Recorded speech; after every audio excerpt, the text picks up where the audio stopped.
আসসালামু আলাইকুম রহমতুল্লাহি ওয়া বারাকাতুহু। সম্মানিত দর্শক, দেশের যে চলমান রাজনৈতিক অবস্থার দৃষ্টে মনে হচ্ছে এই অচল অবস্থা দীর্ঘদিন ধরে চলতে থাকবে। এর কারণ হলো, যারা রাজনৈতিক পক্ষ সম রয়েছেন তাদের কারোর মধ্যেই যে মোড অফ নেগোসিয়েশন বলা হয় যেটিকে, সেই সমঝোতার যে তাদের যে দৃষ্টিভঙ্গি, এটি তাদের মধ্যে নেই।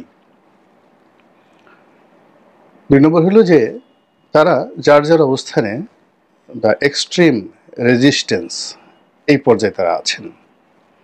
যে কটা শক্তি আছেন তারা কেউ ভয় পাচ্ছেন না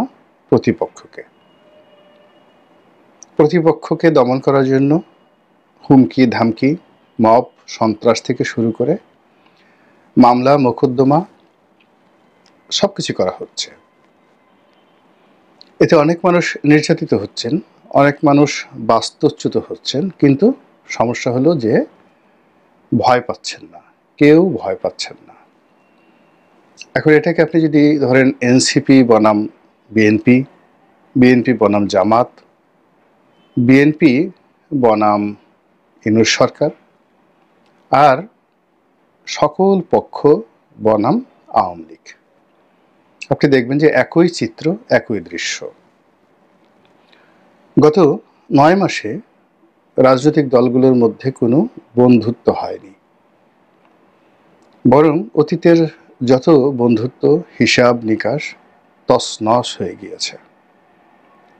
ফলে এই সময়টি, এই যে দুর্বিষহ সময়টি, এটি কতদিন এবং কিভাবে যাবে, এগুলো নিয়ে যারা রাজনৈতিক বিশ্লেষক তারা অনেকেই আলোচনা করার চেষ্টা করছে। যদিও আমাদের দেশে সত্যিকার অর্থে নিরপেক্ষভাবে কোনো একটি রাজনৈতিক দলকে সমালোচনা করা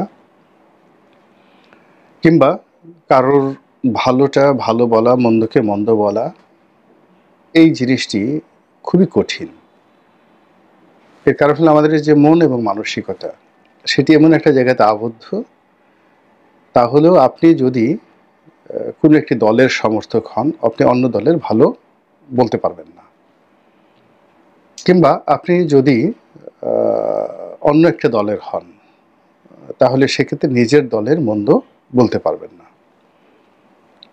আর একটা সমস্যা হলো যে আমাদের এই দেশে সত্যিকার অর্থে নিরপেক্ষ চিন্তা এবং চেতনার মন মানসিকতা সম্পন্ন লোকজনের সংখ্যা খুবই কম। ফলে কি হলো যে চারিদিক থেকে শুধু সংঘাত সংঘাত সংঘাত। তো এই বিষয়ে আলোচনা না করে আমরা আজকের যে শিরোনাম, সেই শিরোনাম হলো আওয়ামী লীগের ভবিষ্যৎ, সেটি নিয়ে আলোচনা করব।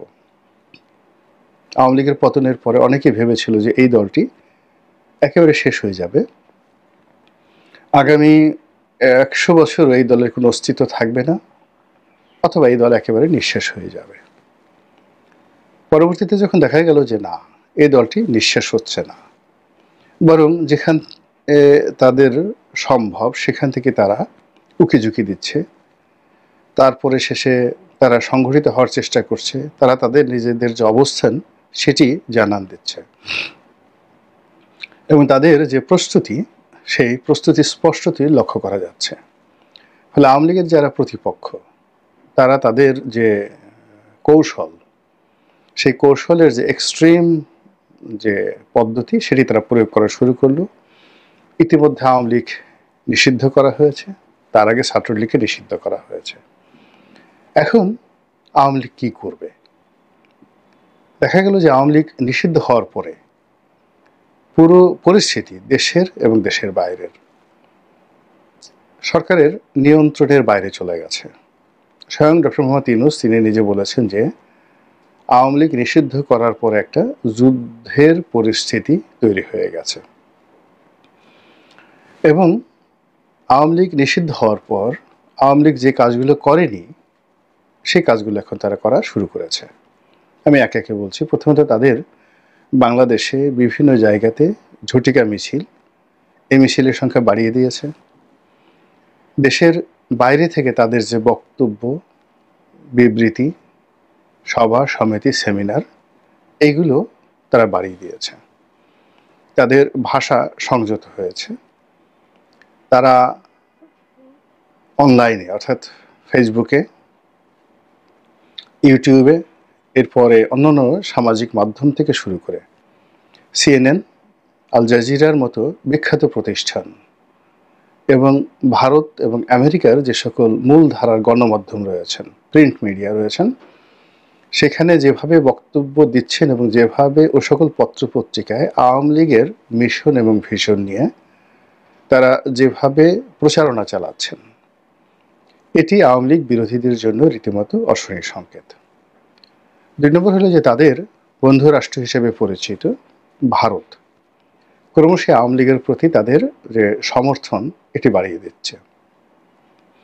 অন্যদিকে স্পষ্টতই বোঝা যাচ্ছে যে আমেরিকা, জাপান এবং চীন, এই 3টি বৃহৎ রাষ্ট্র, তারা আওয়ামী লীগকে মাইনাস করে কোনো কথা চিন্তা করছে না, বরং তারা মনে করছে যে অনেকটা এই দল ফিরে আসতে পারে, তো কাজেই তাদের সঙ্গে নতুন করে যে যোগাযোগ স্থাপিত হচ্ছে এটি বোঝা যাচ্ছে, সব দিক থেকে বোঝা যাচ্ছে। সরকারের নড়াচড়া এবং বিদেশি রাষ্ট্রদূতদের কথাবার্তা এবং রাজনীতির যে একটা গম্ভীর যে অবস্থা, গোমট ভাব যেটিকে বলা হয়, তার দেখে কিন্তু এটা বোঝা যাচ্ছে। সবচেয়ে আওয়ামী লীগের জন্য এই মুহূর্তে সুসংবাদ হলো আওয়ামী লীগের 3য় প্রজন্ম সামনের দিকে চলে আসছে এবং বাংলাদেশের রাজনীতিতে এই মুহূর্তে অন্য কোনো রাজনৈতিক দলের 3য় প্রজন্ম সামনে এসে নেতৃত্ব দেওয়ার মতো পর্যায়ে নেই। এখন আওয়ামী লীগের প্রথম প্রজন্ম 60-এর দশকে যারা নেতৃত্ব দিয়েছেন এবং 70-এর দশকে বঙ্গবন্ধু এবং তার সহ যারা কর্মী। দ্বিতীয় প্রজন্ম হলো 80-এর দশক এবং 90-এর দশকে যারা নেতৃত্ব দিয়েছেন এবং এই 3য় প্রজন্ম হলো 2000 সনের পরে যাদের নেতৃত্ব আমরা দেখতে পাচ্ছি 2001 থেকে, এবং এদের সবার বয়সই 50-এর নিচে। তো এই যে 3য় প্রজন্মের যে সকল নেতৃবৃন্দ আওয়ামী লীগে আছে, ঠিক ওই পর্যায়ের অল্প কয়েকজন নেতা বিএনপিতে আছেন। কিন্তু আওয়ামী লীগের নেতাদের যে আন্তর্জাতিকতা, তাদের শিক্ষা এবং তাদের যে গ্রুমিং, তাদের যে পদবি এবং পোর্টফোলিও, এর সমপর্যায়ে হয়তো বিএনপিতে সম্ভব ছিল।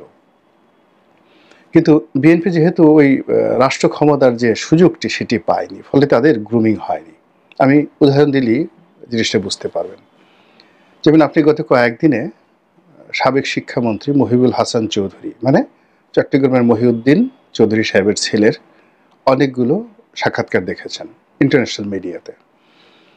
এখন ব্যারিস্টার মহিবুল হাসান চৌধুরীর যে স্মার্টনেস, তার যে বংশমর্যাদা, তার যে লিগেসি এবং তিনি যে ভাষায় কথা বলছেন, এ ভাষায় কথা বলার মতো আমি এখন পর্যন্ত বিএনপি, আওয়ামী লীগ, জাতীয় পার্টি এবং এই যে এখন যারা সরকারে আছেন ডক্টর মোহাম্মদ ইউনূস নিজের সহ, তাদের কারোর মধ্যেই এই স্মার্টনেস আমি দেখিনি। প্রত্যুৎপন্নমতিতে হঠাৎ করে কথা বলা, সাবলীলভাবে ইংরেজিতে কথা বলা এবং কথা বলতে গিয়ে ধীর এবং স্থির। যেমন আমি নিজে দীর্ঘদিন ধরে কথা বলি, কিন্তু গত কয়েকদিনে আমি দেখলাম যে আমি কথা বলতে গিয়ে যখন আবেগপ্রবণ হয়ে যাচ্ছি, তখন আমার চোখ দুটো গোল গোল হয়ে যাচ্ছে ব্যারিস্টার ফুয়াদের মতো, স্থির থাকতে পারছি না। মুক্তিযুদ্ধের কথা যখন আসে বা অন্য যে কোনো বিষয় যখন আসে, আমি কথা বলতে গিয়ে আবেগপ্রবণ হয়ে যাই। আমার হাত সাধারণত নড়ে না, কিন্তু ইদানিং দেখা যাচ্ছে যে মাঝে মধ্যে আমার হাত উঠে যায়। ফুয়াদের একই অবস্থা, ব্যারিস্টার ফুয়াদের একই অবস্থা। কথা কিন্তু একেবারে আপনি ফেলে দিতে পারবেন না, কিন্তু সে তার আবেগকে নিয়ন্ত্রণ করতে পারে না। আমিও 3য় প্রজন্মের রাজনীতিবিদ, ফুয়াদ সম্ভবত তৃতীয় প্রজন্মের রাজনীতিবিদ, তার মানে বয়সের দিক থেকে, কিন্তু ফ্যামিলি লিগেছি হয়তো সেই প্রথম জেনারেশনের। তো সেই দিক থেকে মহিউদ্দিন চৌধুরী সাহেবের যে ছেলে, তার যে বক্তব্য, আমি দেখলাম যে আমার চাইতে অনেক অনেক চৌকস। মানে তিনি বলে যাচ্ছেন কিন্তু তার চোখ গোল গোল হচ্ছে না, মুখের অভিব্যক্তির কোনো পরিবর্তন নাই, চোয়াল শক্ত হচ্ছে না। তিনি তার মতো করে কঠিন কঠিন প্রশ্নসমূহের উত্তর তিনি দিয়ে যাচ্ছেন। তো এই যে আমি একজনের উদাহরণ দিলাম, এখন মহিউদ্দিন চৌধুরীর ছেলের সঙ্গে যদি তুলনা করতে হয়, তাহলে এখানে আমির খসরু মাহমুদ চৌধুরী, আবদুল্লাহ আল নোমান সাহেবের ছেলে, তারপরে শেষে সালাউদ্দিন কাদের চৌধুরী সাহেবের ছেলে, ওনাদের সঙ্গে তুলনা করা যেতে পারে। কিংবা মীর নাসির সাহেবের ছেলে মীর হেলাল, তাদের যে ট্র্যাডিশন, রক্তের যে ধারা, বংশমর্যাদা, শিক্ষা দীক্ষা সব কিছু রয়েছে। কিন্তু মহিবুল হাসান চৌধুরী একেবারে একটা মন্ত্রণালয়ের মন্ত্রী হিসাবে তার ভিতরে যে স্থিরতা এসেছে, তার ভিতরে যে দৃঢ়তা এসেছে, এটা শেখ হাসিনা তাকে ওইভাবে তৈরি করেছেন। আবার একই সঙ্গে শেখ হাসিনা সালাউদ্দিন কাদের চৌধুরীর ছেলেকে আয়নাঘরে ঢুকিয়ে এমন থেরাপি দিয়েছেন যে এখন তিনি ইচ্ছা করলেও মহিবুল হাসান চৌধুরীর মতো কথা বলতে পারবেন না। দ্বিতীয়ত, বিএনপির মতো যে দল, সেটি এই তার যে তৃতীয় প্রজন্ম, সেই তৃতীয় প্রজন্মকে পদ পদবি দ্বারা ওভাবে দাঁড় করায়নি যেভাবে আওয়ামী লীগ দাঁড় করিয়েছে। আওয়ামী লীগে যদি আপনি ধরেন যাদের বাবার পরিচয় আছে, দাদার পরিচয় আছে, আপনি ধরেন খালেদ মাহমুদ চৌধুরী, তারপরে খালেদ মাহমুদ চৌধুরীর বাবা মন্ত্রী ছিলেন, শেখর তার বাবা মন্ত্রী ছিলেন, এরপর আপনি খালেদ মাহমুদ চৌধুরী, শেখর, এখানে মহিবুল হাসান চৌধুরী, এরপর আরো অনেকের নাম আপনি বলতে পারবেন, যেমন রাকেশ রহমান। এখন সে মন্ত্রী হয়নি, এমপি হয়নি, কিন্তু তার সঙ্গে ডিবেট করার মতো, বার্গেনিং করার মতো সত্যিকার অর্থে এখন অন্যান্য দলে কয়জন লোক রয়েছে? তিনি এখন দেশের বাইরে রয়েছেন। এরকম অন্তত পক্ষে আওয়ামী লীগের মধ্যে 50 জনের মতো যুবক রয়েছেন যাদের বয়স 50-এর নিচে, যারা শিক্ষা, দীক্ষা, অর্থ, বিত্ত, বংশমর্যাদা থেকে শুরু করে প্রায় সব ক্ষেত্রে রাজনৈতিক অঙ্গনে সুপারস্টার। তাদের সামনে আপনি আর্মির একজন মেজর জেনারেলকে বসিয়ে দেন, বিসিএস কর্ম পাশ করে একজন ক্যাবিনেট সচিবকে বসিয়ে দেন, এই মানুষগুলিকে তারা পরিচালনা করে আসছেন। এরকম 50 জন লোক আওয়ামী লীগ রয়েছে, নারী এবং পুরুষ, যারা মানে এমপি হয়েছেন, মন্ত্রী হয়েছেন, দল পরিচালনা করেছেন, নেতৃত্ব পরিচালনা করেছেন, এবং এই যে একটা বিরূপ অবস্থায় আবার দলকে উদ্ধার করার জন্য এগিয়ে এসেছেন। আওয়ামী লীগের সিনিয়র নেতৃত্বের মধ্যে যারা করাপ্টেড হয়ে গেছেন, যারা মাইনাসের খাতায় চলে গেছেন, এখন আপনি যত কথাই বলেন না কেন, ওই যে ভূমিমন্ত্রী ছিলেন জাভেদ, তৃতীয় প্রজন্মের নেতা, 400 বাড়ি করেছেন, সব কিছু বাদ দেন, কিন্তু তিনি যে ভূমি মন্ত্রণালয় চালিয়ে গেছেন, আপনি তার মন্ত্রণালয়ে একটা দুর্নীতি তিনি করেছেন খুঁজে বের করেন তো, অথবা তার মতো করে মন্ত্রণালয় চালিয়েছেন। গত 50 বছরে এরকম একটা মন্ত্রণালয় দেখান যে অত্যন্ত শক্ত হাতে এবং পুরো মন্ত্রণালয়ের যে সিস্টেমটি র্যাডিক্যালি চেঞ্জ করে দিয়েছেন। এবং তিনি যদি কথা বলেন, জাভেদ যদি কথা বলেন, তার সেই যে দুর্নীতির কথা 400 বাড়ি, এটা নিয়ে তদন্ত হচ্ছে, তারপরে শেষে তার টাকা পাচার নিয়ে কথাবার্তা হচ্ছে, সেটা ভিন্ন একটা বিষয়।